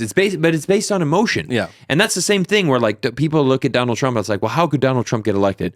You know, he has no political experience because he's very good at talking. It's the same reason. Look at Barack. He killed it at those debates, right? But look at Barack Obama, right? He was a phenomenal public speaker. He had no political experience, right? He was a senator for 4 years and then he became president. Mm-hmm. But the thing was I remember I was at Florida State University, and I remember what he did is he opened up the I think it was the 2004 Democratic National Convention. He was like, when he first got on. Remember when he first got on stage, he gave this phenomenal public speech. But all of a sudden, and I remember I went to school the next day and I was taking like a civics class, and he goes, "Did you guys see that speech last night?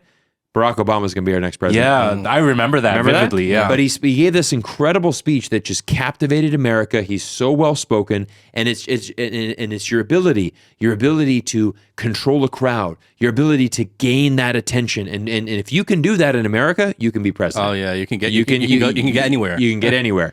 And the art of storytelling. It's the art of storytelling, and that's how Barack got there. But it's also how Donald got there, and it is very. Donald Trump becoming president was very.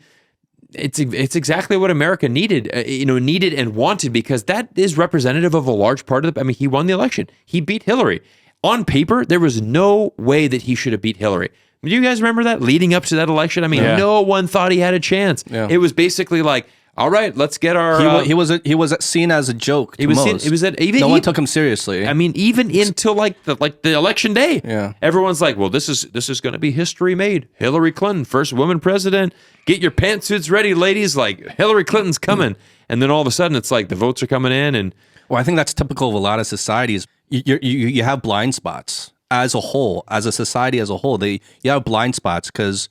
We in the context of our conversation, we talk so much about media, right? Yeah. And how, Western media really controls pretty much like 80% of the media signal that you're receiving, even though they represent like maybe like, I don't know, like 20% of the world population. I don't know what the exact number is. But it's these blind spots in terms of the information you get, right? And obviously it goes through many filters because we self-filter in terms of the information we cherry pick and want to listen to. That's a self-filter. But even just as a whole, in terms of the information that's out there, we don't realize like it's like the tip of the iceberg. There is a whole base of that iceberg of information and perspective that most of us, including us, like everyone, we don't usually get. Yeah. And that's just the reality of kind of like the world we live in. Yeah. And so we have these blind spots where we don't take things seriously, and then but the reality of the situation is it couldn't be more opposite. Yeah. And I mean, I think for all of us is just trying to be a little bit more informed, trying to see the other side. And that's why I always love having chats with, the left and the right in America. I'm a very big believer that there is always a path to working together. And I'll never give up on that hope. I mean, even US and China, like I said, when I started the channel 3 years ago, I'm like, I really want to make a better influence. And if we look back, like here we are 3 years later, U.S.-China relations, let's be honest, it hasn't improved. It's gotten worse. Let's just be honest. Let's call a spade a spade. But that doesn't stop me from having that dream and that vision that like there is a way for us to work together. And for me, it's like there has to be a way for us to work together because there is no other option, right? There is no option to decouple. There is no option of us not working together. I mean, we're the two biggest economies in the world. When you're looking at things like climate change and bigger issue things. I mean, China's a permanent member of the UN Security Council. I mean, they're going to have their seat at the table. Yeah. You have to find a way to work with China.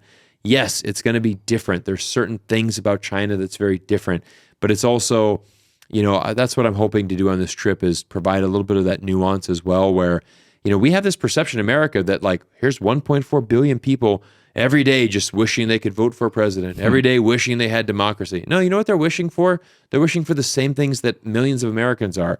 A good job, a better life, a stable life, that my kids can do better, that my kids can have a better future than I did. Yeah. So again, like when my neighbor was just like, what about China? I don't even know if they're going to be able to feed their people. Dude, I took my kids to Subway for $32.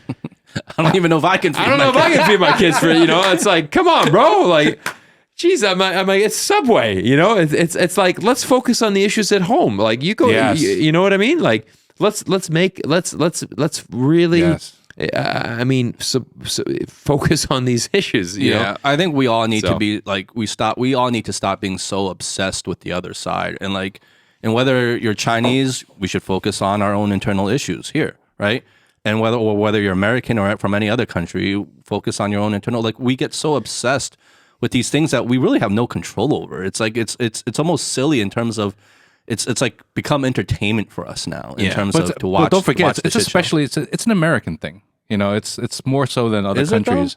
Yeah, of course. I mean, America's the world police. You know what I mean? Quote unquote. Yeah. Right. So I don't know. It just feels like it's easy to say, and obviously it's true. Like we need to come together. And in order to come together with two like such diametrically opposed like systems, Like there needs to be some sort of compromise, right? Yeah, and that's the strange thing I think of it all is that like democracy is like kind of built on compromise, right? A democracy is built on like a diversity of opinions, and people being able to express themselves, and innately within that, if you have such diverse opinions, compromises need to be made to reach any sort of decision and move forward. Yet what you see with like foreign policy is that it seems like zero sum. There is no compromising. It very much is zero sum, and it's always the problem I find with the U.S. and our policies is that it's always my way or the highway, and I think that's one of the things. For example, when we look at Africa as a continent, and we look at one of the things why has China excelled so well in Africa is that there's 54 countries in Africa, and China tends to treat every country individually. Whenever a country comes to Africa, let's just say it's the country of Chad, and the president of Chad comes to China. Well, they roll out the red carpet exactly the same way that they would roll it out for if Joe Biden came from the U.S. I mean, like if you're no matter if you're the United States or if you're a very small country, you have a very grand welcoming when you're an official diplomat coming to Beijing. We tend to China tends to treat you very, very respectfully. And that's the issue is that at our, Joe Biden led the U.S. Africa summit or whatever it was, the summit for Africa. And basically it's kind of like, well, Africa needs to do this and Africa needs to do that. Africa needs to do this. And that really pissed off the Africans because every one of them is like, well, we're 54 different countries. We don't need this. We need Nigeria needs this, Mozambique needs this. We all have different needs and wants, and China tends to listen a little bit better. So again, I make a lot of those videos is more like, hey, this is where we can learn and improve because kind of typical American arrogance, we kind of come in and just broad stroke like, let me show you what you should do in Africa. Like, this is what you need. And meanwhile, China, a lot with its Belt and Road, the Belt and Road Initiative is very fascinating because it's not China coming into these countries saying, "Hey, we want to build you a bridge." It's the opposite. The company, it's recipient driven. The recipient countries are going to China saying, "Hey, we want to build this bridge." Well, they're like applying. They're applying, right? And it's like, "Hey, this is what it's going to cost, but this is the economic benefit. We'll give you this in exchange for that." And that's how China's making these deals. Again, I'll be the first to say that China's not perfect and that there are legitimate issues in this country.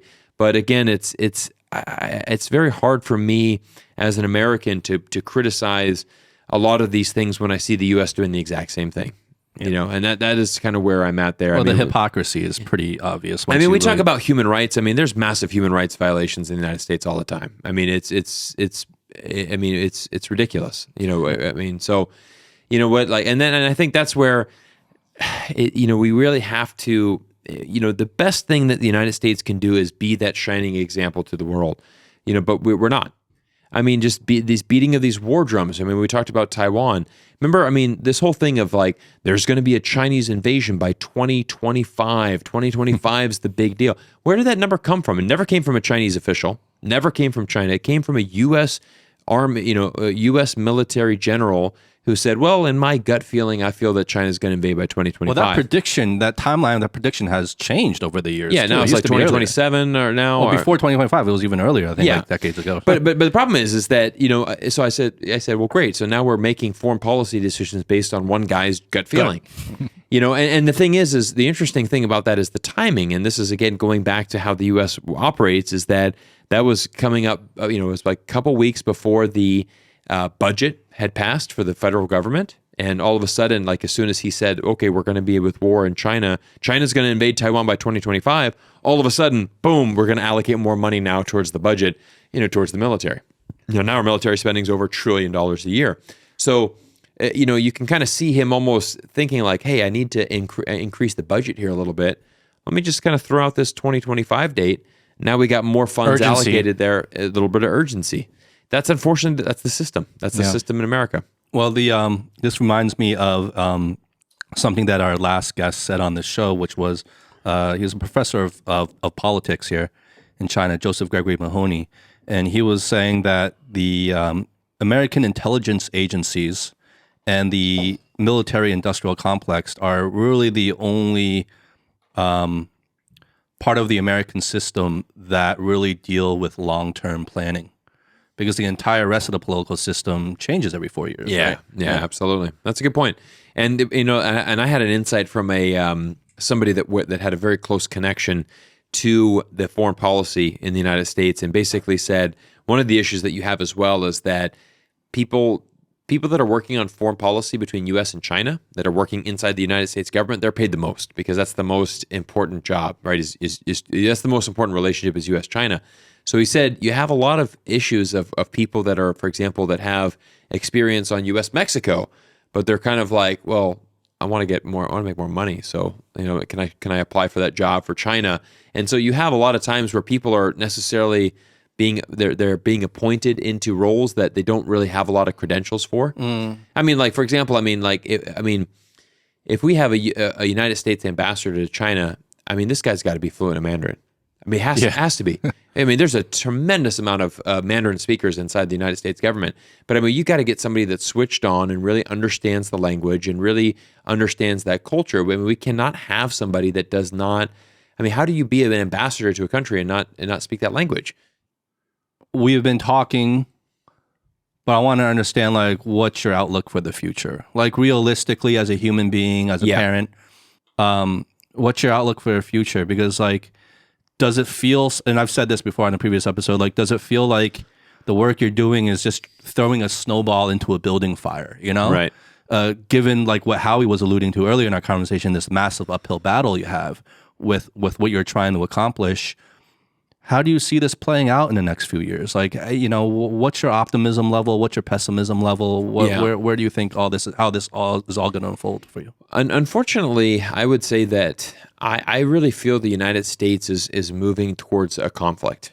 I mean, if I'm going to be very brutally honest here, and that's why I have more urgency to do the work that I do and to try my best to educate people and just try to provide that nuance and a little bit more perspective that we're not looking at China as this, oh my God, China's trying to destroy, the United States. China's not. China does not have that intention to. China, again, has a plethora of problems that they have to deal with inside this country that's going to keep them very busy over the next 10 to 20 years. But I mean, I do feel that, I think that common sense will prevail for in situations, for example, like, are we going to go to a hot war with China? The only scenario that would certainly involve Taiwan. But the issue is that, this would be devastation on a global scale. Yeah. I mean, there's the economic progress over the last 50 years for the world, gone out the window. And I mean, that would send all of these economies into a massive, massive recession, including our own. And the issue is I mean, you look at the Russian sanctions, okay? The Russian sanctions were specifically designed to allow Russia to still export oil. Okay? That's really important to understand, because the problem is if you completely cut them off 100%, that would have caused a global recession. Okay, even for the United States. So I mean, you already look at how screwed Europe is with their access to energy. Germany's in a massive energy crisis. They've already officially entered in recession. So the Russian sanctions were basically designed to put pressure, but I mean, we're still allowing Russia to function essentially. Yeah, not break the system. We're not breaking. We're not 100. I mean, because if we 100% did it, then it would have been a trade embargo. So that's an example where common sense prevailed. That's an example where it's we're basically, we had to make a response to Russia, right? Like, we had to, like, what Putin did is wrong. I mean, he invaded, there's been a large conflict there, but I mean, you can certainly make the argument that the United States provoked him, with NATO expansion and things like that. But at the end of the day, I mean, what he did and what he has been doing is wrong. I mean, he's been bombing civilian areas. I mean, there's a lot of things that he's done that has just been horrible. But at the end of the day, you cannot cut Russia off. Like, it just shows you how connected our global economy is, because Russia has so much control of that oil and gas that it just would devastate. It would have completely devastated Europe, and that's just something the United States couldn't have happen. And the scale's greater here, and the scale's greater between U.S. and China, right? Yeah. So again, I think that's the same reason why I don't feel like is China going to all of a sudden one day wake up and all of a sudden they're going to start bombing Taiwan and we're going to destroy all the microchips? No way. Like, China loses in that scenario as well. the U.S. economy, all of the economies would be really screwed. So I think what happens is that my prediction is that there's going to be a lot more of increased tensions. But at the end of the day, I think both the U.S. and China understand that, they cannot go to war. They cannot go to a hot war because it would just be, our two countries go to war. I mean, that's the end of the world as we know it. Remember when Nancy Pelosi, flew to Taiwan? Yeah. And I think, I saw on the Chinese side, right, there was a lot of Chinese nationals who are like, oh, I wish that our fighter just should have taken down that plane and just sent a message. There was a lot of that going on. And I'm like, geez, that would have been a disaster, Oh, yeah. right? Like, you can't take down Nancy Pelosi's plane. That's just beyond stupid. But China's not stupid. They're not going to do that, right? I mean, that is a very outraged citizen that is just. And again, you could find the same outraged citizen where people, in America are saying, "Oh, I'll just bomb China and just send them a message." Again, the United States is not going to do that. So, there's going to be a lot of talk, and Posturing. stuff, posturing. but at the end of the day, both sides, I think, are too smart and realize what's at stake here. Yeah. So it's kind of this balancing act that we're going through right now. But again, like both sides are not stupid, right? You have these two generals on these two warships in the middle of the Taiwan Strait, pretty darn close to each other, in fairness. And it's like, but they're not stupid. They're not going to open fire on that. But I'm sure that you might have some, Chinese netizens who are saying, you know what, we should have just taken a shot at them. Just saying, for sure. Right? Just like take down that ship and be like, this is Taiwan Strait. This is our area. What the hell are you doing on our side of the world? But China's leadership, they're not stupid. That's the thing that people don't really understand in America is that. The high people that are in the Communist Party, these are very smart people. Yeah. I mean, one of the guys that is in the upper five, right? Like Xi Jinping's kind of upper cabinet, if you will. I mean, he spent the summer of 1988 traveling all through the United States, visiting universities, and he wrote a whole book about America and the universities and studying democracy. I mean, he speaks phenomenal English. I mean, this guy is very well educated. I mean, it's incredible because when you look at it on the counterpart, right? I mean, you have obviously American officials are not. I mean, they don't know China at all. I mean, none of them speak Chinese. None of them know that. A lot of them never even been here before. None of them have never been here. So all of a sudden, like you look at the Chinese counterparts. I mean, like this guy. I mean, he is. Pardon me, I don't know his name, but I mean, it's incredible. Like, and again, well, a lot of the top officials here have spent a lot of time in the States. Many of them studying in the States. Many of them studying in the States. I think there was some statistic that I saw of something in like the standing committee, like over 50% had been educated in the United States or abroad at some point. So it's I mean, China's very strategic where they're learning and this is where when we're looking at our American politicians where we need to be a little bit more strategic. I'm American. I mean, I want America to do good. I mean, but it's like. So let's analyze it. Why are people choosing China? Things like that. So, anyways, that's the end of the question. Is I feel a little bit pessimistic. I'm using that as a motivation to keep going, and I do at the back of my mind I do realize that I think both sides, U.S. and China, are smart enough to realize that they can't get involved in something like a war. I mean, it's just it would be. God, I hope you're right. It'd be the end of civilization. I really hope you're right. It can. I mean. It'd be awful. It'd be the end of the world. To be honest. I mean, but I'm coming from my own personal kind of like I don't know. I feel like through the years, my faith in humanity I'll put it this way, has not improved. Okay, and so I really hope you're right for all our sakes. Absolutely. Well, I think one of the things you'll note about me is I'm a very positive person. Yes. I'm always going to look on I'm always this. This glass is actually half. Well, it's actually full empty right now because you need another. No, I'm good. You're good? Okay. Yeah, I'm good. But I appreciate it. No, guys, thank you so much for having me on the show today. Thank you for coming. It was so it's so serendipitous for me to be back in China.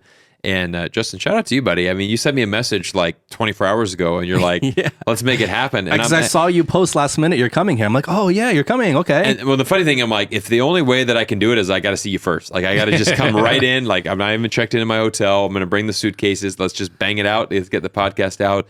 So, guys, thank you so much for being here. And guys, why don't you just tell everybody how they can find your podcast? Because we're going to put this on the YouTube channel. But how do they subscribe? Give a little shout out to the fans and. Yeah, well, we're pretty much on any major podcast platform you can find, Spotify, Apple, any of the other ones, Google Podcasts, whatever podcast app you use will be on there. In China, we're on Xiaoyuzhou, Himalaya, Wang Yi.